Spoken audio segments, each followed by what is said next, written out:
So, today we're talking about a weapon light, the Streamlight Protac Rail Mount 2, this one. So, what's in the box? I already opened it. This is the box, really nice, nobody cares. Comes with a 3M tape for your pressure pad, some zip ties, a bookie, manual, 2 of these rail mounting clips, let's say, another option if you don't want to use the pressure pad. You have a little button you can screw on the back end of the light, an Allen key and 2 screws, and of course the light itself.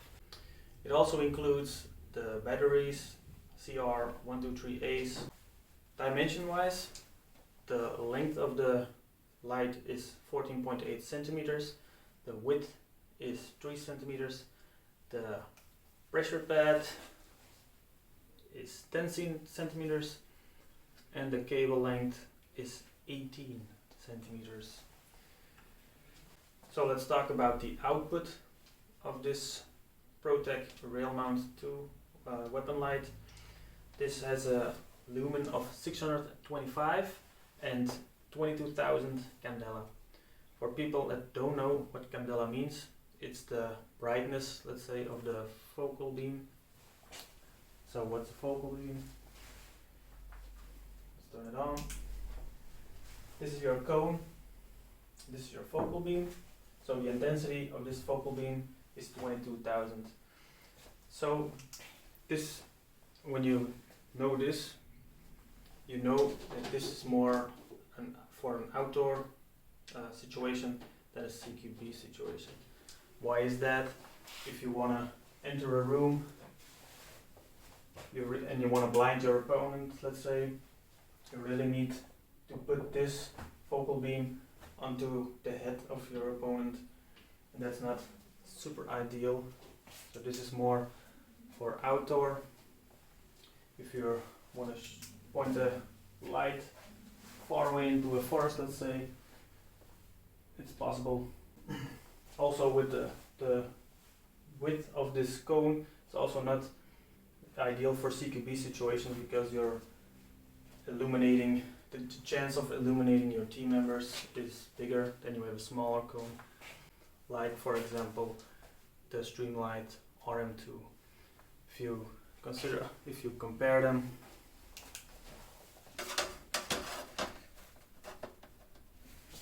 this is the product we're reviewing.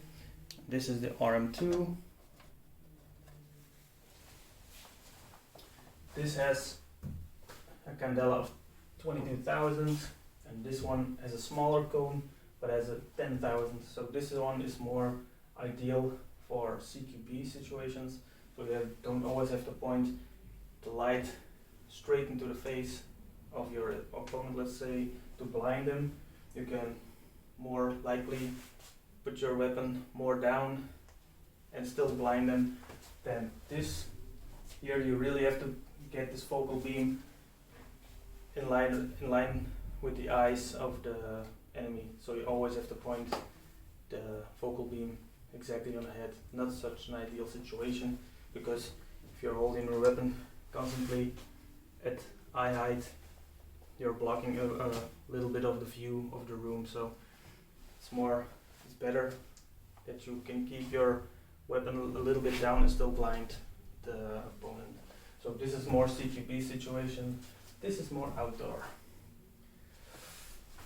And for a comparison, this is the Protac Rail Mount 2, and this is my current weapon light that I personally run on my Airsoft replica.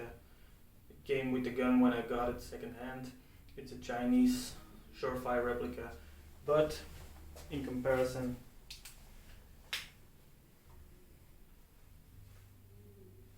keeping at the same distance,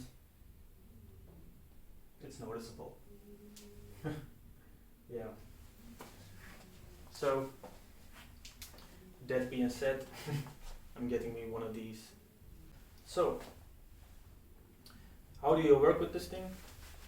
Like you seen before, you can run the button if you want, on off. You just can unscrew it from the back and screw this one on. But if you want to use a pressure pad and you have the room to mount this on your gun, I'll show you. You have two zones on the pressure pad. You have this long area and this button. The long pad only works when pressing, and press it, it goes on, release, it goes off. Nothing more, nothing less. But the button, you can turn on, turn off, turn on, turn off, but it's also pressure sensitive.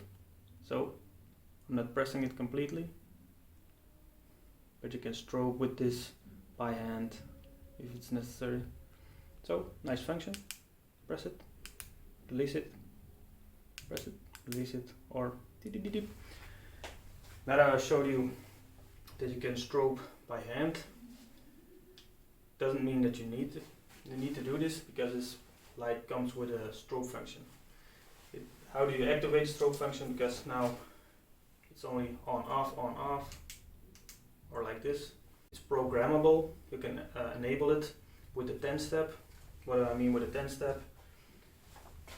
You press it 9 times quick, and the 10th time you press and hold, the strobe will activate, and when the light goes off, it's activated. How you disable it, exactly the same. Press it 9 times quickly, press and hold the 10th time, and when the light goes off again, it's deactivated. Runtime of the light is 2 hours, and it has a range of 297 meters. And also, super nice, it comes with a lifetime warranty. Good to know. Mounting wise, I did mention before that it comes with 2 of these clips. So what you do, you slide it onto your rail system, and then the pressure pad will slide into these clips. So the little pressure pad is secured like this, and the other side as well. Then nice and sturdy. And then with this mounting system, you can quickly attach and detach from your rail. But now you may be asking, where do I mount this? Do I mount it here? Do I mount it here? There. So many options. In my opinion, the best situation is on top or below. And why is that?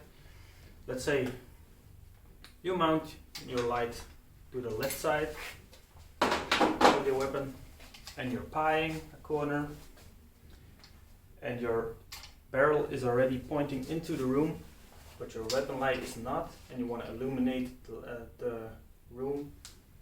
Nope, you're just illuminating the corner. So left side, not so ideal. Maybe if you're lefty, it's better. If you're pieing like this, or you did a transition over the shoulder. Let's say you want to mount this on the right side. Also not super ideal. Why not? Let's go to the pieing again. If you're pieing a room, you're coming on the corner, and let's say the enemy is looking exactly to the corner or to the door that you're pieing, the first thing the enemy needs to see is that barrel, because when you see the enemy, it needs to go down ASAP. And if you're pieing and you have your weapon light on the side, the possibility that the enemy sees your light first and engages you before you engage, you have a visual, it's likely. So ideally is on top or on bottom.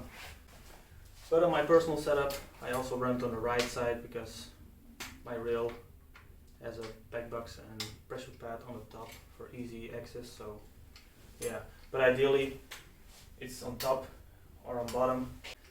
Then where you want to mount it, you want to mount it to the back or to the front. The best way is to mount it as far to the front as possible. Why is that?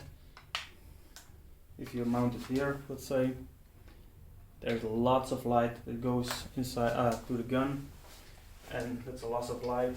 You want to get as much light into the room as possible. So not such an ideal location at the back. But you consider if you mounted it very far to the front, straight next to the muzzle, yeah, with real guns, not so ideal. We don't want to bust your light with the first shot. So let's talk about umbrella lighting for a quick second. Is this thing good for umbrella lighting? And what is umbrella lighting?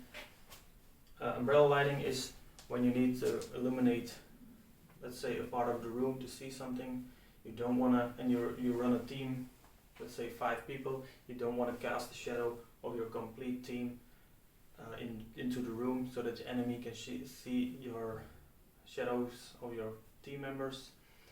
What you want to do is point your light up, light goes to the ceiling, bounces back, and then it illuminates the whole room. It's a normal room, let's say, and without casting shadows. Quick demonstration. So, dark room, I'm in a dark room, I need some light, turn the light on. So, shadow, shadow, shadow, shadow, shadow, shadow everywhere. So let's do an umbrella. Pew. And I can see the whole goddamn room. Super nice. Does this thing work with the umbrella lighting? Yep, perfectly. It has 625 lumens. That's enough to do this. So yeah, perfect.